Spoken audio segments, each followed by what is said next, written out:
Well, hello again from the MT and me.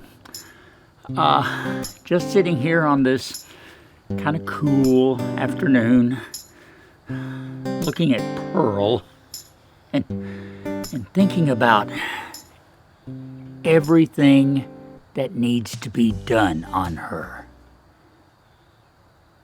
And there's a lot.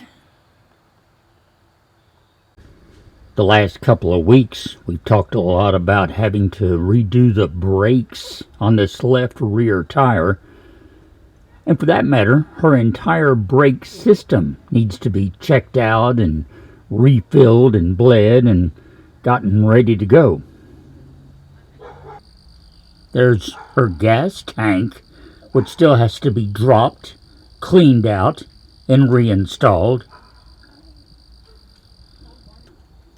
Up front, we still have a radiator to put back in and reconnect.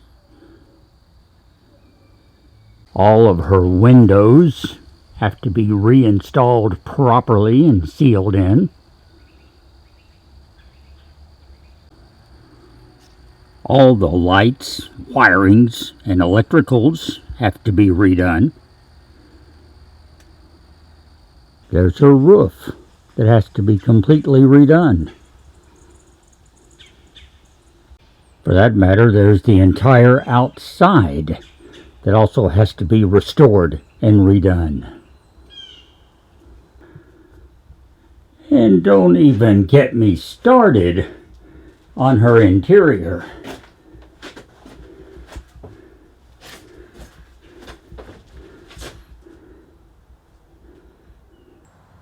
So to say she needs a little work done on her just may be the understatement of the decade. But you know what I'm going to do? I'm going to sit right here, drink my coffee,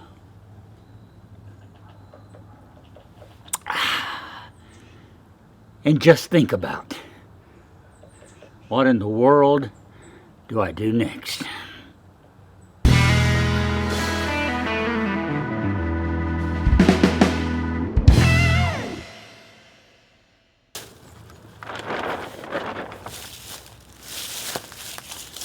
So, yeah, there's plenty to be done on Pearl. And for today, I want to talk about her.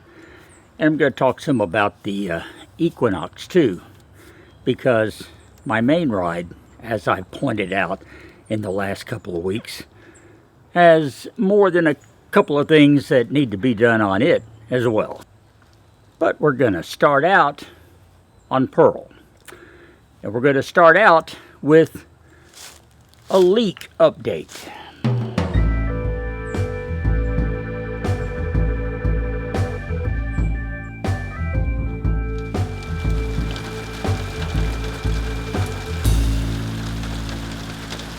Well, we're obviously getting some more rain, and it's rained pretty hard a couple of times. So what do you say we go inside Pearl and see how that extra tape around the window is holding up, huh?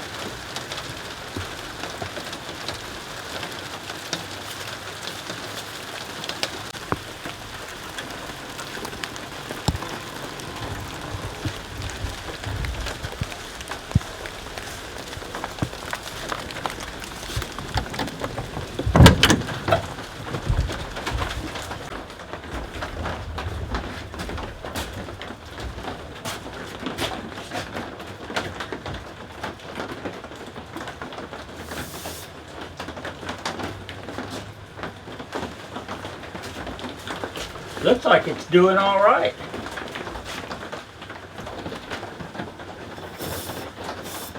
It's dry around the edges.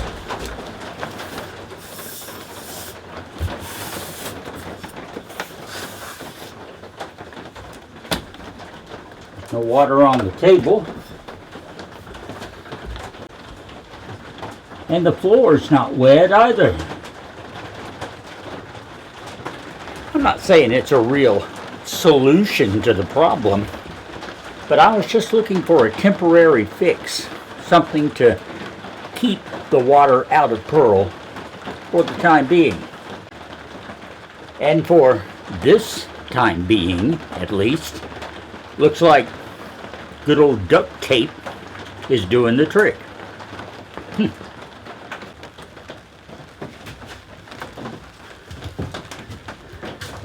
And I can't find any other spots inside here that have water coming in either.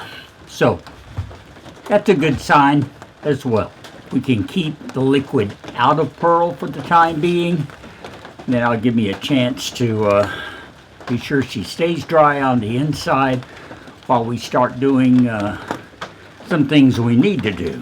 For example, rebuilding the area underneath the overcab, because it still needs some serious work. Some real serious work.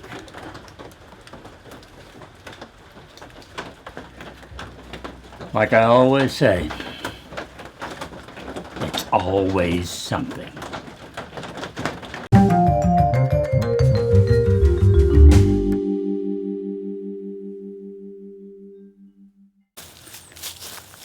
I also told you there's a little Equinox business that needs to be taken care of. So let's get an update on that.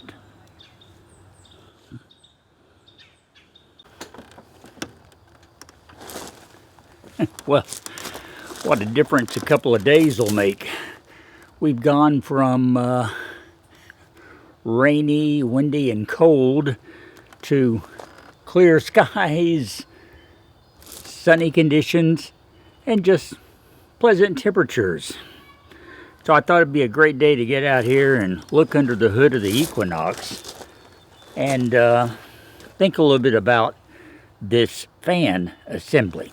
Now, I told you when I showed you the fan assembly that I'd done a little research and discovered that it's a pretty big job, according to the book, trying to swap this thing out.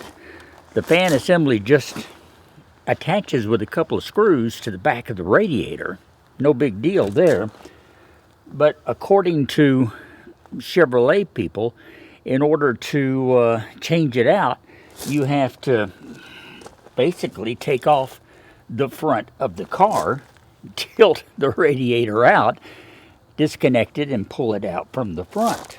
So that means taking the bumper off, the front grille, and even loosening the air conditioning coils and getting them down out of the way, and completely disconnecting the radiator, all the hoses, the transmission coolant lines, everything. About a 2.5, close to a 3-hour job, according to the book. So if I get a mechanic to do it, what's that? $250, $300, somewhere in that range. So even though I bought the part myself already, I have the part. And as for doing it myself, I don't know if I want to get into all that. I did run across one guy who had said he didn't want to tear his car up to do it either. So he managed to get it out from the back. And that's what I want to look at here today, to see just how feasible that might be.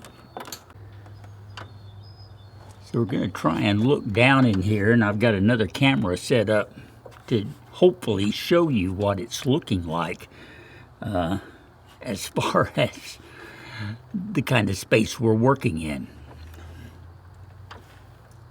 And I got to tell you, it ain't much space. As you can see, here's the fan assembly. There's a big one here and the smaller one down here. And this is all one big assembly. And my problem is this small one seems to work fine, but this big one is not running at all. So I bought the entire new assembly. It bolts right to the back of the radiator, which is literally right here. But in order to think about getting this out from this side, first of all, the top radiator hose has got to come off. And it actually, well, it just goes, well, actually it goes way over here. This is the battery box. Maybe you remember our little project of replacing the computer here that's on top of it. The battery is right under here. And it's all going to have to come out and get out of the way in order to get to that radiator hose connection, which is, you can see my fingers way over here, in order to get to that and get that off. So there's that. So taking this out, which I don't know how involved that's going to be. I mean, the battery's under there, I know that, but how much to get the entire assembly out, I'm just really not sure how involved that might get. Okay, so there's that. Now, on the other side over here, it's fairly open for these parts right down here.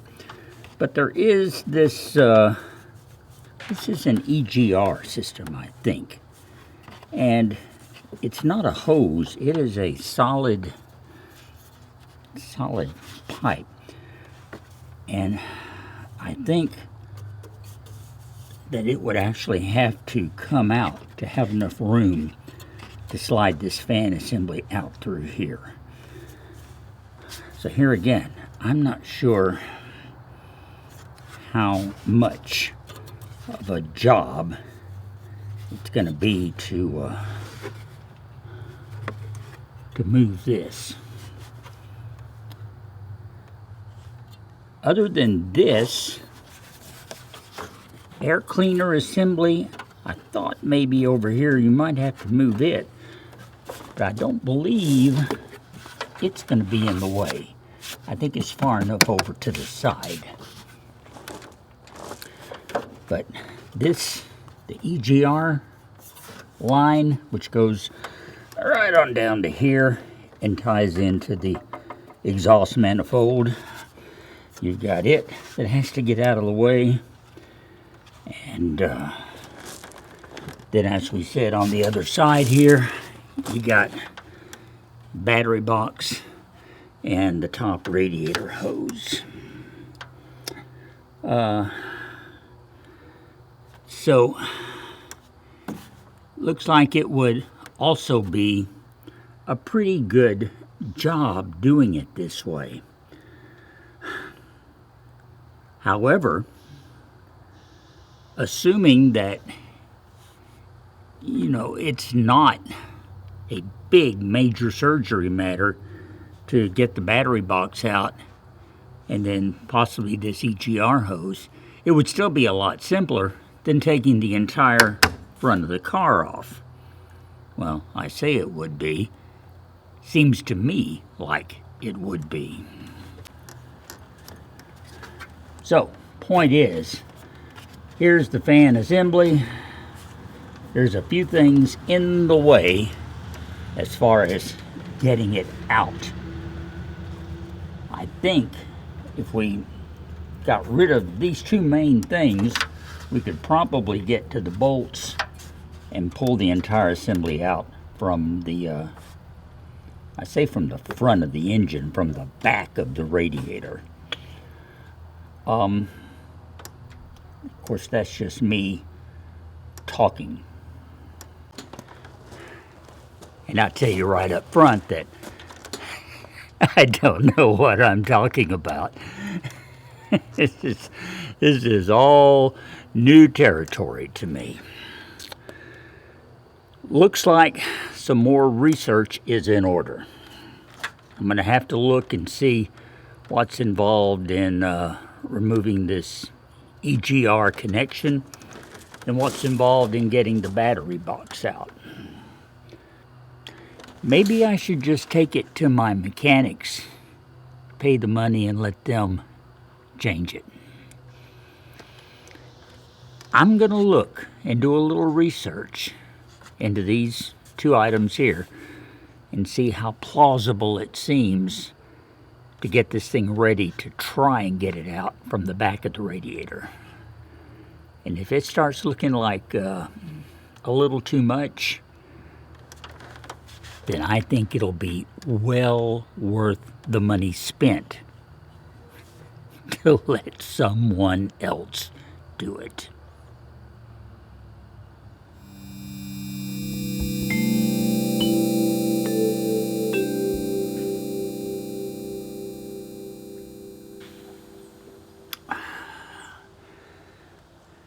Like I said at the beginning, so much to do.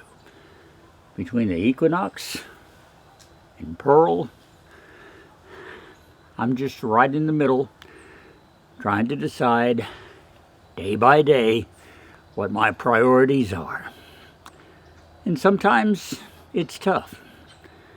Sometimes, like today, I don't get anything really done, which isn't to say that we didn't make some progress.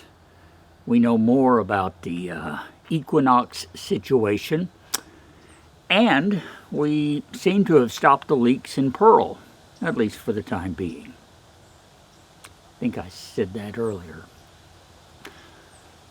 So, yeah, progress. It comes in small steps. Maybe next time around we will do something big and exciting. But for today, this cup of coffee is about all the excitement I want. Thanks a lot for watching. If you're a subscriber, I really do appreciate it. If you're not, I'm so disappointed in you. Click and subscribe below. Give me a thumbs up. Check us out every week here on the MT and Me. My nomies, you're the best. Thank you for watching and for your support. Till next time around, I'm Russ. Cheers. We'll talk later.